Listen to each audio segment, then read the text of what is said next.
Okay. तो आज हम स्टार्ट करते हैं सेल्स टाइप। रेस्पिरेटरी सिस्टम में कौन कौन से सेल्स होते हैं। सबसे पहले ब्रोंक्यूल्स के बारे में पढ़ते हैं, ब्रोंक्यूल्स की सेल्स के बारे में पढ़ते हैं। ब्रोंक्यूल में जो होता है एक तो लाइनिंग एपिथेलियम होता है, दूसरा जो होता है स्पेशलाइज किस्म के सेल होते हैं, सही है, वो उनको कहते हैं क्लब सेल। अच्छा, क्लब सेल का बेसिकल फंक्शन ही यही होता है कि कोई भी मतलब कोई फॉरेन बॉडी आ जाए, कोई टॉक्सिन आ जाए, उनको डिटॉक्सिफाई करता है और सर्फेक्टेंट प्रोड्यूस करता है। और तीसरा काम इनका ये होता है कि एज ए स्टेम सेल काम करते हैं, सही है। ये जो होते हैं क्यूबाइडल सेल्स होते हैं, पर इनमें जो होता है सीलिया नहीं होता, सही है। वैसे ब्रोंक्यूल्स में जो होते हैं एपिथेलियम होता है, सीलिएटेड कोलमनर होता है या सीलिएटेड क्यूबाइडल होता है, सही है। ये जो होते हैं क्यूबाइडल सेल होते हैं या लो कोलमनर कह सकते हैं, इसमें इनमें सीलिया नहीं होता, नॉन सीलिएटेड होते हैं और ब्रोंक्यूल्स में मिलते हैं, सही है। अभी हम लाइन बाय लाइन पढ़ते हैं। Ciliated cuboidal cell are non-ciliated or and low columnar or cuboidal cell with secretory granules. अच्छा, इनमें जो होते हैं सिक्रेटरी ग्रेन्यूल्स होते हैं, जिनमें क्या पड़ा होता है, सर्फेक्टेंट पड़ा होता है। जैसे वो सर्फेक्टेंट रिलीज़ करते हैं तो सर्फेक्टेंट जो होता है एयरवे को ओपन रखने में हेल्प करता है, सही है। लोकेटेड इन ब्रोंक्यूल्स, ब्रोंक्यूल्स में होते हैं सेल्स। डिग्रेड टॉक्सिन्स विया साइटोक्रोम P450। अच्छा, कोई भी जैसे फॉरेन बॉडी आ जाए या कोई टॉक्सिन आ जाए तो ये स्पेशलाइज्ड किस्म की प्रोटीन रिलीज़ करते हैं जिसमें साइटोक्रोम P450 होता है। वो क्या करता है, उनको जो होता है ब्रेक डाउन करवाता है, कोई भी टॉक्सिन आ जाए उसकी ब्रेक डाउन करवाता है। और दूसरा काम ये तो सर्फेक्टेंट प्रोड्यूस करता है। तीसरा काम ये होता है एज ए प्रोजेनिटर सेल होते हैं, एज ए स्टेम सेल होते हैं। अब ये रिप्रोड्यूस करते हैं अपने आप को किसमें, एक तो क्लब सेल में भी कर सकते हैं, दूसरा जो नॉर्मल एपिथेलियम होता है सीलिएटेड कोलमनर या सीलिएटेड क्यूबाइडल एपिथेलियम, उसमें भी करते हैं, सही है। इनके तीन ये होते हैं क्लब सेल। दूसरा है, अब हम नीचे आते हैं अल्विलाई में। अल्विलाई में कौन कौन से सेल होते हैं। अल्विलाई में 3 टाइप के सेल होते हैं। टाइप 1 न्यूमोसाइट जो गैस एक्सचेंज में हेल्प करते हैं, टाइप 2 न्यूमोसाइट 2 यानी इनके 2 काम होते हैं, सही है। एक तो एज स्टेम सेल काम करते हैं, दूसरा सर्फेक्टेंट रिलीज़ करवाते हैं। अच्छा, तीसरे टाइप में अल्विलर मैक्रोफेजेस। अच्छा, कोई भी जैसे टॉक्सिन ब्रोंक्यूल से क्लब सेल से बच जाए तो नीचे होते हैं अल्विलर मैक्रोफेजेस, वो इनको खा जाते हैं और डिटॉक्सिफाई करते हैं। अच्छा, अभी हम टाइप 1 न्यूमोसाइट के बारे में पढ़ते हैं। टाइप 1 न्यूमोसाइट जो होते हैं वेरी थिन, बिल्कुल थिन किस्म होते हैं और स्क्वैमस सेल होते हैं, बिल्कुल थिन होते हैं और 97% ऑफ द अल्विलर सरफेस ये कवर करते हैं, सही है। ज़्यादातर जो होते हैं सरफेस कवर करते हैं टाइप 1 न्यूमोसाइट। अच्छा, अच्छा, इनके थिन होने से गैस एक्सचेंज इजीली हो पाती है। तो मतलब इनका फंक्शन यही है कि ये गैस की एक्सचेंज करवाते हैं, गैस की डिफ्यूजन आराम से हो पाती है इनकी थ्रू, सही है। अब हम लाइन बाय लाइन पढ़ते हैं। स्क्वैमस सेल होते हैं, मैंने आपको बताया स्क्वैमस सेल होते हैं type 1 pneumocyte. 97% alveolar macrophages cover करते हैं, सही है। Thinly line alveoli for the optimal gas exchange, बिल्कुल थिन होते हैं तो उसकी वजह से गैस एक्सचेंज आसानी से हो पाती है। अच्छा, पोर्स ऑफ कोन, सही है। जो अल्विलाई होते हैं उनके बीच में एक मतलब वो आपस में भी काफ़ी अल्विलाई होंगे, उनके बीच में एक कनेक्शन होता है जिनको कहते हैं पोर्स ऑफ कोन, सही है। इससे क्या होता है, किसी अल्विलाई में कम एयर आ जाए, किसी अल्विलाई में ज़्यादा आ जाए तो उससे ये ट्रांसफ़र होती है, सही है। इनका एक मतलब समझें एक साइड इफ़ेक्ट भी समझ सकते हैं। कोई बैक्टीरिया एक अल्विलाई में आ जाए वो दूसरों अल्विलाई में भी चला जाता है, तो इनको कहते हैं इनमें जो है निमोनिया भी हो सकता, निमोनिया में जैसे होता है। दूसरे होते हैं टाइप 2 न्यूमोसाइट। अच्छा, मैंने आपको बताया 2 का मतलब है इनके 2 काम होते हैं। एक तो एज ए स्टेम सेल काम करते हैं, जो ये जो होते हैं रिप्रोड्यूस करते हैं अपने आप को, किसमें, type 1 pneumocyte and type 2 pneumocyte. मतलब जब भी लंग इंजरी हो, कोई भी फॉरेन पार्टिकल आ जाए, सेल्स की इंजरी करवाए तो टाइप 1 न्यूमोसाइट में कन्वर्ट होते हैं या टाइप 2 न्यूमोसाइट में कन्वर्ट होते हैं। दूसरा काम इनका ये होता है कि सर्फेक्टेंट को प्रोड्यूस करते हैं, सही है। अच्छा, सर्फेक्टेंट के बारे में हम बाद में पढ़ेंगे।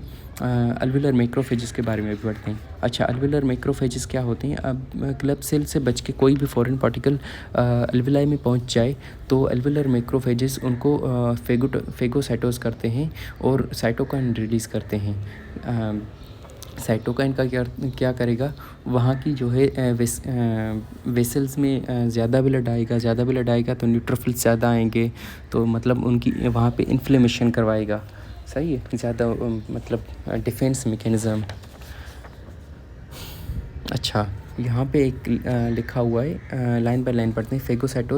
फेगोसाइटोस फॉरेन मटेरियल से रिलीज साइटोकाइंस एंड अल्विलर प्रोटीएसेस। अच्छा, कोई भी जैसे फॉरेन पार्टिकल फेगोसाइटोस करता है या फिर कोई वहाँ पे मतलब इरिटेंट आ जाए तो साइटोकाइन रिलीज़ करेगा या अल्विलर प्रोटीएसेस रिलीज़ करेगा, जो उनको उनकी ब्रेकडाउन करवाएंगे। सही है। अच्छा, एक यहाँ पे क्लिनिकल पॉइंट लिखा हुआ है, यहाँ पे खास करके हमारे पेपर में बायोप्सी में या हिस्टोलॉजी में आता है हेमोसिडरन लेडन मैक्रोफेजेस। अच्छा, पल्मोनरी एडिमा या पल्मोनरी मतलब अल्विलर जो होता है हेमरेज हो जाए तो उसमें होता है कि वो मैक्रोफेजेस जो होते हैं उसको वहाँ पे जो एडिमा हो जाए वहाँ पानी भर जाता है तो उसको पानी को पी लेते हैं, मतलब अपने आप घुसेड़ देते हैं। तो इसको जो होता है उन सेल्स की जब हम हिस्टोलॉजी में देखेंगे तो मैक्रोफेजेस में हमें हीमोसिड्रिन मिलेगा, तो इसको हम कहेंगे हीमोसिड्रिन लेडन मैक्रोफेजेस। अच्छा, हीमोसिड्रिन लेडन मैक्रोफेजेस हमारे पेपर में एमसीक्यूज में आता है। वो किस कंडीशन में मिलते हैं? पल्मोनरी एडिमा में मिल सकता है या फिर अल्विलर हेमरेज में मिल सकता है, ये याद रखिएगा। अच्छा, टाइप 2 न्यूमोसाइट के बारे में आपको मैंने बताया। इसके 2 काम होते हैं, एक एजेस्टेम सेल काम करता है, वो सर्फेक्टेंट प्रोड्यूस करता है। सही है। अब हम सर्फेक्टेंट के बारे में पढ़ते हैं। अच्छा, सर्फेक्टेंट जो होता है टाइप 2 न्यूमोसाइट से रिलीज़ होता है। टाइप 2 न्यूमोसाइट्स में होते हैं स्टोर होता है एज ए लेमिनर बॉडी में स्टोर होता है। सही है। इनका काम सर्फेक्टेंट का काम यही होता है कि सरफेस टेंशन को कम करता है। अब सरफेस टेंशन को कम करेगा तो लंग कोलेप्स कम होगा, लंग की कंप्लेंट्स बढ़ेगी। सही है। इसकी जो होता है सर्फेक्टेंट में मेन कंपोजिशन किससे होती है? मेन कंपोनेंट इसका डाइपल मेटाइल फास्फोटिडाइल कोलिन, इसका जो होता है मेन जो होता है कंपोनेंट होता है। अच्छा, इसकी प्रोडक्शन 20 वीक्स में स्टार्ट होती है, मेच्योर लेवल पे 35 वीक्स पे बनता है। अच्छा, जब भी कोई प्रीटर्म बच्चे आते हैं हमारे पास, वो रेस्पिरेटरी डिस्ट्रेस की कंप्लेन के साथ आते हैं। सही है। प्रीटर्म बच्चे जाहिर सी बात है मेच्योर लेवल पे 35 या 37 वीक्स में बच्चा मेच्योर कहेंगे गेस्टेशन। उससे पहले अगर पैदा हो तो उसको प्रीटर्म कहेंगे। अच्छा, प्रीटर्म में रेस्पिरेटरी डिस्ट्रेस इस वजह से होता है क्योंकि लंग्स अल्विलाई जो होते हैं कोलेप्स रहते हैं। क्यों कोलेप्स रहते हैं? क्योंकि उनमें पूरी तरह से सर्फेक्टेंट प्रोड्यूस नहीं होता। सही है। दूसरा ये है लिखा हुआ है कि ग्लूकोकॉर्टिकॉइड जो कॉर्टिकोस्टेरॉइड होते हैं वो सर्फेक्टेंट की प्रोडक्शन को बढ़ाते हैं।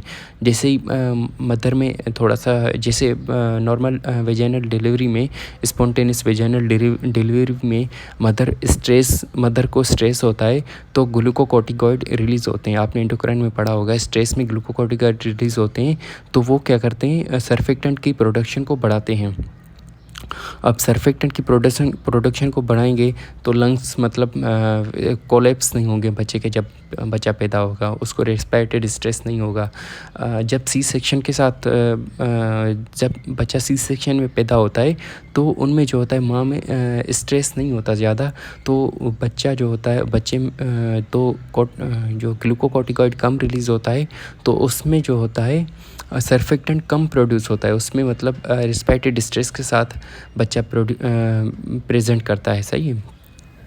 ये जो ग्लूकोकॉर्टिकॉइड होता है जब हमें लगता है कि बच्चा प्रीटर्म पैदा होने वाला है या फिर उसमें NRDS का खतरा है, नियोनेटल रेस्पिरेटरी डिस्ट्रेस का, तो हम मदर को ग्लूकोकॉर्टिकॉइड ओरली भी इंट्रामस्कुलर भी देते हैं। कैसे, कौन कौन से देते हैं? बेटामेथासोन या डेक्सामेथासोन देते हैं, दूसरी कोई नहीं देते क्योंकि उनके अलग साइड इफ़ेक्ट भी होते हैं। बेटामेथासोन 12 mg देते हैं, IM देते हैं और OD डोज देते हैं फॉर 2 डेज़, सही है। और डेक्सामेथासोन 6 mg BD में IM देते हैं और 4 डोजेस देते हैं, सही है, 4 दिन के लिए, 2 दिन के लिए। अच्छा, अब हम लाइन बाय लाइन पढ़ते हैं। अच्छा, लेप्लेस's लॉ मैंने आपको समझाना है। अच्छा, लेप्लेस's लॉ क्या कहता है? Pressure is directly proportional to surface tension and inversely proportional to radius. जितना रेडियस कम होगा प्रेशर उतना ज़्यादा होगा, अल्वेलाई कोलैप्स करेंगे। अब सरफेक्टेंट क्या करता है? सरफेक्टेंट जब भी ज़्यादा होगा तो सरफेस टेंशन ज़्यादा होगी, रेडियस कम, सरफेस टेंशन ज़्यादा होगी और रेडियस ज़्यादा होगा, रेडियस ज़्यादा होगा और प्रेशर जो होगा कम होगा। अल्वेलाई प्रेशर कम होगा तो अल्वेलाई ओपन रहेंगे। अब हम लाइन बाय लाइन पढ़ते हैं। अच्छा, टाइप 1 हीमोसाइट स्क्वैमस सेल होते हैं, 97% ऑफ दी अल्वेलर सरफेस को कवर करते हैं और टाइम बिल्कुल थिन होते हैं, सही है, और for the optimal gas exchange. दूसरा, पोर्स ऑफ कोन के बारे में आपको बताया मैंने। तीसरा, अब टाइप 2 न्यूमोसाइट क्यूबाइडल सेल होते हैं और ये क्लस्टर्ड में होते हैं। टाइप 1 न्यूमोसाइट तो एक लाइनिंग होते हैं, पर टाइप 2 न्यूमोसाइट क्लस्टर्ड में होते हैं, जिनके 2 काम होते हैं, स्टेम सेल और सर्फेक्टेंट वाला। अच्छा, सर्फेक्टेंट के बारे में मैंने आपको बता दिया। सर्फेक्टेंट जो करता सरफेस टेंशन को कम करेगा, जिसकी वजह से अल्वेलर कोलैप्स नहीं होगा। दूसरा, सर्फेक्टेंट बना हुआ होता है डाइपल मिटाइल फास्फोटिडाइल कोलिन के बारे में, कोलिन से बना होता है। सर्फेक्टेंट 20 वीक में बनना शुरू होता है, 35 वीक में पीक लेवल पे आ जाता है, मतलब अपनी मैच्योर लेवल पे आ जाता है। ग्लूकोकॉर्टिकॉइड सर्फेक्टेंट को रिलीज़ करवाते हैं, सही है। उसके बाद लेप्लेस's लॉ के बारे में लिखा हुआ है। उसके बाद एल्वेलर मैक्रोफेजेस, कोई भी फॉरेन बॉडी आ जाए उसको फेगोसाइटोज करते हैं, या कोई इरिटेंट आ जाए तो साइटोकिन रिलीज़ करेंगे और एल्वेलर प्रोटीज रिलीज़ करेंगे। और उसके बाद मैंने हेमोसिडेंट लेडिन मैक्रोफेजेस के बारे में आपको बताया। उसके बाद हम पढ़ेंगे neonatal respiratory distress syndrome on next.